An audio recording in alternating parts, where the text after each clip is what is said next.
Yo, what is going on YouTube? I am Germ here. Today we're back once again talking about the LCS offseason, the latest and greatest news, rumors, speculation, all that good stuff going on in the competitive League of Legends scene in North America. Specifically today we're talking about TSM and their mid lane situation. As you see up on the screen, BloopGG tweeted out just about a couple hours ago that TSM will sign Powerofevil as their new mid laner, taking the baton from Bjergsen. Jacob Wolf got this one first. We'd kind of heard this one a few days ago, but now it's actually official. There's been pen to paper. He is signed on for TSM. But the interesting thing here is that PoE was not TSM's first option, since the LCS team tried to sign Perks and Humanoid first. Obviously, Perks, everyone knew that there was pretty much every team in the LEC and LCS interested in Perks. He was kind of one of the best guys available. Obviously, G2 started shopping him around and stuff, even though he was under contract. Okay, so this is actually 9 minutes ago. This tweet was an old one, but now this is like the actual official confirmation with the welcome TSM. This is just a couple of minutes ago. I was about to say, I thought we were right on top of the story, but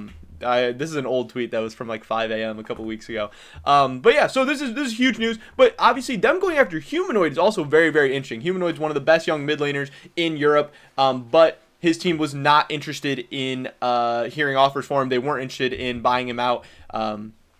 I don't think it was a thing that Humanoid didn't want to come to North America or didn't want to come to TSM. I just think that Mad Lions decided that that's what they said with all their players, because there was potential that Fnatic was going to be interested in Carzzy as well, and they said Carzzy's not available. I believe they said Humanoid was not available at all as well, which is pretty interesting. But obviously Perch was available. He was getting shopped around, and obviously he ended up going with Cloud9 in the end. Who knows if that's because... it's probably because Cloud9 was offering way, way, way more money than TSM would be able to offer, but also could just be that Cloud9's a much better situation right now. Cloud9 is much better management, development, all that stuff, and TSM's kind of a mess right now. So in a way, I don't really blame him for not wanting to come to TSM, but I do think Powerofevil is an absolutely massive pickup for TSM.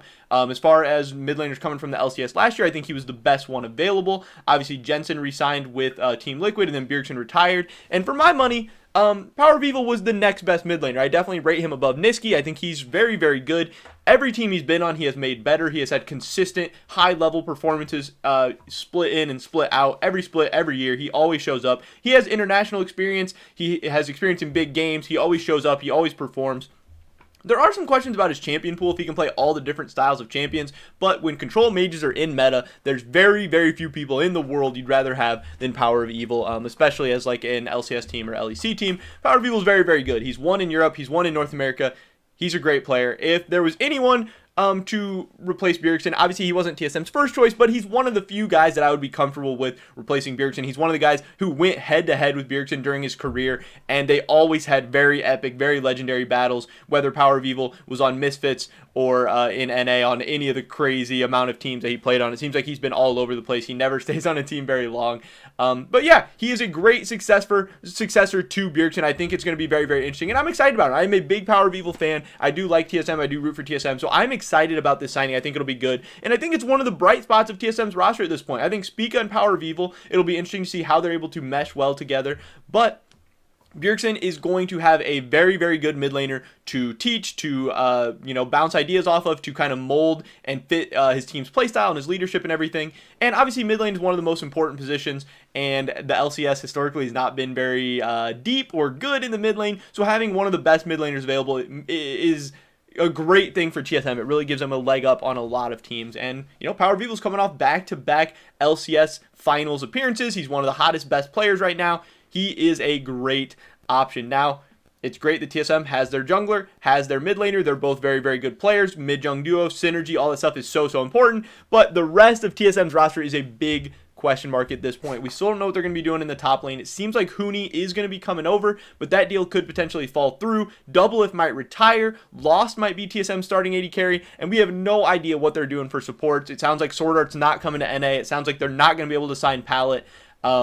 And yeah, their support situation at this point is up in the air. Doublelift wants to play with a big, huge, superstar import support. TSM might not be able to land that. Doublelift might retire. It's a huge mess, but at least they have some consistency and an absolute rock in the mid lane, and then obviously a very, very good young up-and-coming talent in Spica. So even if this year is an absolute disaster for TSM, which is looking more and more like it could be, I think the future is bright. I think they have two great pieces in Spica and Powerofevil to build around for the future. That should hopefully make TSM an attractive place to come and play for years to come, and then hopefully they can find some good younger options in the other positions as time goes. But TSM and their fan base and their organization is always trying to be in win now mode. They always want to win now. They don't want to take a split or a year or whatever to rebuild. But at this point, it might be the best option because, again, I love what they're doing in jungle and mid. I'm a huge fan of Speak. I'm a huge fan of Powerofevil. But if the rest of their roster is just not ready to win now, I think it would make a lot more sense to build up for the future rather than signing like some kind of just players that aren't really going to get people excited, also aren't going to have a chance to compete for LCS titles. I don't know. TSM's in a weird spot right now. They're coming off, obviously, an LCS championship. They're defending their title coming this year, but it definitely doesn't feel like it because, again, TL, Cloud9, 100 Thieves, Evil Geniuses all got better in the offseason, and it's looking like TSM might be taking a big step back. But at least Powerofevil is official because Powerofevil, honestly, with all the craziness going on, he could have left too. He didn't have to sign with TSM. He could have went somewhere else once our roster kind of started to fall apart. But I'm glad that he's still down to run it with this TSM team. He's still down to try things out. And I think they're getting a very, very big pickup here. And I'm glad that this signing is finally official. But that's pretty much it for this video today, guys. Definitely drop a like if you enjoyed it. Leave a comment down below. What do you think about Powerofevil coming to TSM? Is he making a mistake? Is he walking right into just a disaster situation? Or do you think Powerofevil and TSM are going to make a great pairing? I'd love to hear your guys' thoughts and opinions. Subscribe to down on the latest content. Check me out over at Twitch, twitch.tv/I_am_germ. $25 RP giveaway, first link in the description below. Hopefully I catch you guys in the next one. But until then, peace.